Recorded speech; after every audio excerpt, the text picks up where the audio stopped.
Halo, selamat pagi Bapak Ibu Saudara yang dikasihi Tuhan.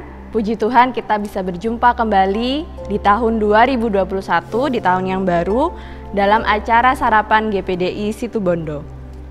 Hari ini saya terdorong untuk membagikan salah satu pengalaman yang saya alami di tahun 2020 bersama dengan Tuhan.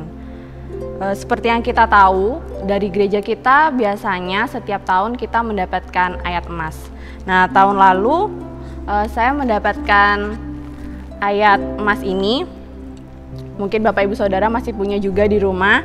Dan ayat yang saya dapat adalah di Kolose 2 ayat 8. Mari kita baca Kolose 2 ayat 8. Hati-hatilah supaya jangan ada yang menawan kamu dengan filsafatnya yang kosong dan palsu menurut ajaran turun-temurun dan roh-roh dunia, tetapi tidak menurut Kristus. Reaksi pertama yang saya berikan ketika saya membaca atau mendapatkan ayat ini adalah saya bingung. Saya bingung dan saya sedikit takut karena menurut saya ayat ini tuh adalah salah satu ayat yang ekstrim. Saya tidak pernah mendapatkan ayat seperti ini sebelumnya. Saya berdoa, saya bertanya pada Tuhan, Tuhan apa maksud dari ayat ini? Kenapa saya dapat ayat ini? Waktu itu yang ada di pikiran saya berpikir bahwa apa mungkin ada orang-orang yang akan sekelompok orang yang bermaksud jahat, yang bermaksud tidak baik akan datang ke Situbondo untuk memberikan pengaruh atau mengajarkan ajaran-ajaran sesat seperti di kota-kota lainnya. Di situ saya sempat takut, saya sempat bingung. Karena saya juga merasa bahwa selama ini saya berkumpul dengan orang-orang yang saya pandang mereka adalah orang-orang baik, orang-orang yang anak Tuhan. Jadi saya bingung kenapa saya dapat ayat ini. Lalu ketika kurang lebih 1 bulan setelah saya mendapatkan ayat emas ini, saya memiliki masalah atau saya jujur sedang bertengkar dengan salah seorang teman saya di sebuah kelompok, dan kelompok ini memang adalah sebuah kelompok yang dulu saya ikuti sewaktu saya berada di luar kota untuk kuliah.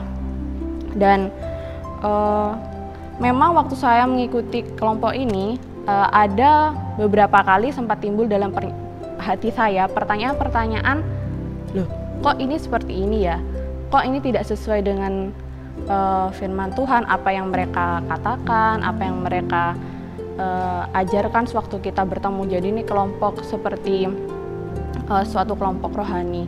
Dan waktu itu saya tidak terlalu memusingkannya. Saya berpikir mungkin saya yang kurang memahami, saya kurang pandangan saya yang tidak benar. Nah, lalu sampai awal tahun kemarin saya mengalami suatu masalah yang berat. Saya ada orang-orang di sekitar saya yang berkata bahwa saya berubah, saya tidak seperti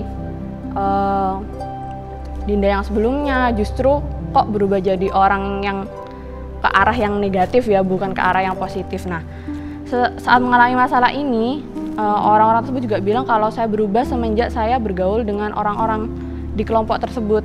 Nah, saat itu saya diingatkan oleh Tuhan kepada ayat emas ini. Lalu saya baca lagi ayat itu, dan saya benar-benar ketika saya membacanya saya jadi menjadi jelas ayat itu maksudnya apa. Saya menjadi mengerti apa maksud Tuhan memberikan ayat itu kepada saya.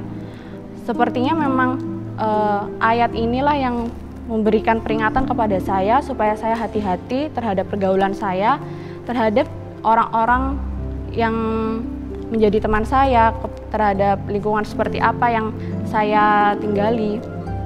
Nah, waktu itu saya bertanya pada Tuhan, Tuhan apa yang harus saya lakukan? Mereka sudah jadi teman saya, sudah sejak lama, mereka orang-orang yang saya kasihi. Tapi saya tidak mau, karena saya ini orangnya mudah terpengaruh, saya tidak mau sampai saya itu terpengaruh terhadap pandangan-pandangan mereka yang sekarang sudah bergeser tidak sesuai dengan firman Tuhan lagi. Dan setelah saya berdoa, saya memiliki keputusan untuk mulai menjauhi mereka. Saya tetap berkomunikasi dengan mereka tapi tidak seaktif dulu. Saya sudah mulai mengurangi untuk saling berhubungan lewat media sosial dan berhubungan melalui pertemuan atau hal-hal lainnya. Nah, saya merasa karena di hati saya dorongan yang paling besar adalah saya harus mengikuti apa kata Tuhan, saya harus dengar-dengar dengan firman Tuhan meskipun itu adalah keputusan yang sangat berat untuk menjauhi mereka. Tapi saya tahu kalau Tuhan itu jauh lebih mengerti keadaan saya dibanding diri saya sendiri. Saya merasakan penyertaan Tuhan yang sangat luar biasa di tahun kemarin dan saya merasa bahwa Tuhan sangat-sangat mengasihi saya, Tuhan sangat-sangat mencintai saya melalui ayat emas ini. Saya merasakan perhatian Tuhan yang luar biasa terhadap saya. Saya yakin bahwa saya dan Bapak Ibu Saudara yang masih ada sampai hari ini di tahun ini, kita semua ada karena penyertaan Tuhan.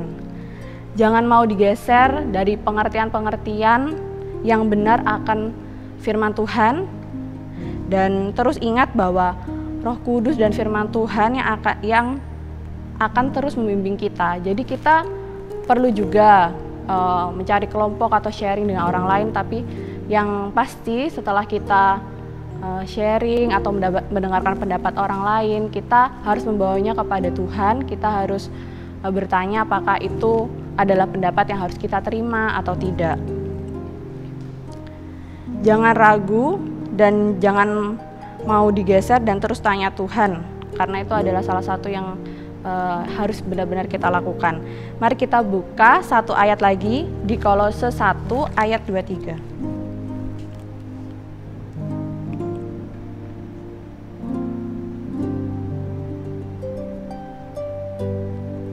Kolose 1 ayat 23.